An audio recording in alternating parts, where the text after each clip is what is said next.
Have you ever wondered what it's like to play against a national championships medalist?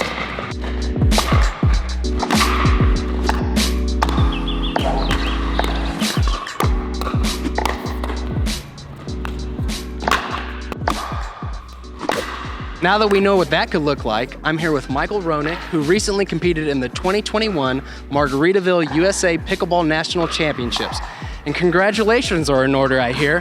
How did that go? Thanks for asking. Ended up pulling out a silver medal in 5.035 plus with Kent Lindemann, and competed in 4-5 mixed doubles with Tammy Steele. We pulled out the bronze.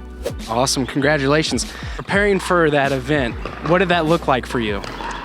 Well, it was winter time, so it was definitely, it's a little harder to get court time in the winter, as we see. Courts are full here, even in the middle of the day.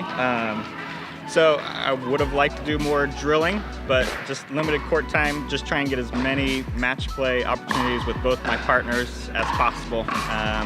Probably played 3 to 5 times a week, just pick up matches, get as many different styles of play, competing as we could.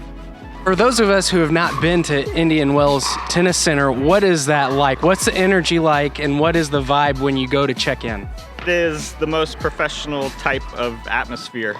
Being a tennis player, Indian Wells is one of the biggest tennis tournaments, so it's a very professional, feels like a big deal when you go. It's very set up for a national championship. Plus you're surrounded by mountains, it's beautiful, the weather's perfect. Feels like a national championship when you're out there, for sure. Are there more nerves at a tournament of that level compared to like a local or regional tournament? To be honest, I don't remember feeling as nervous as other tournaments. I think a lot of that has to do with the format. Local tournaments, you're usually playing pool play where you play 1 game to 11, anything can happen, so there's a lot of nerves. You feel the pressure to win every game. But with the 2 out of 3 format, I didn't feel as nervous as I thought. Plus we had a family and friends, and there were a lot of people from Indiana there watching. So, every match is also umpired, officiated. So there's something nice about that, to not have to worry about making calls and things like that. So there's a comfort for me in having people watching and having them officiated. So. Yeah, the Indy Pickleball community seems to travel well to all tournaments, but what was that level of competition like there? Did it seem different to you?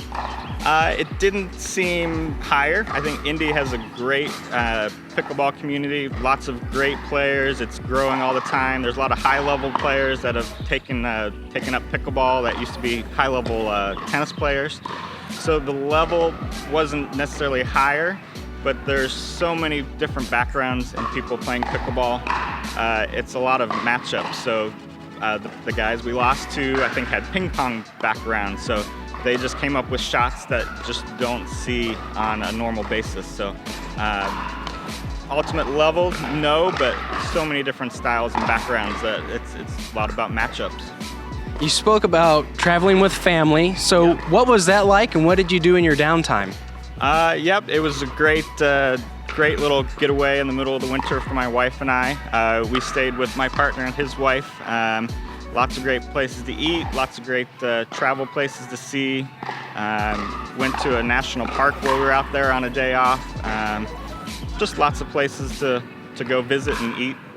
Unfortunately, eating was the biggest thing. Yeah. For someone who's getting ready to play in their first national tournament, what piece of advice would you give them? Definitely say do as much drilling and get as many practice matches as you can. I wish I could have drilled a little bit more. But definitely practice matches against a variety of players. Don't play the same people every time. Try and play as many tournaments where you're kind of out of your comfort zone, a little more tournament pressure, because there are always a little bit of nerves in a tournament that you don't get in rec play. So drill and get as many variety matches as you can. Awesome. And lastly, subjective question here, but for those who are getting on the court a little bit more frequently now, what's something for their on-court game that they can try and implement that would potentially help them take their game to the next level? I think the biggest thing would probably be patience. Patience, and give yourself a margin of error over the net.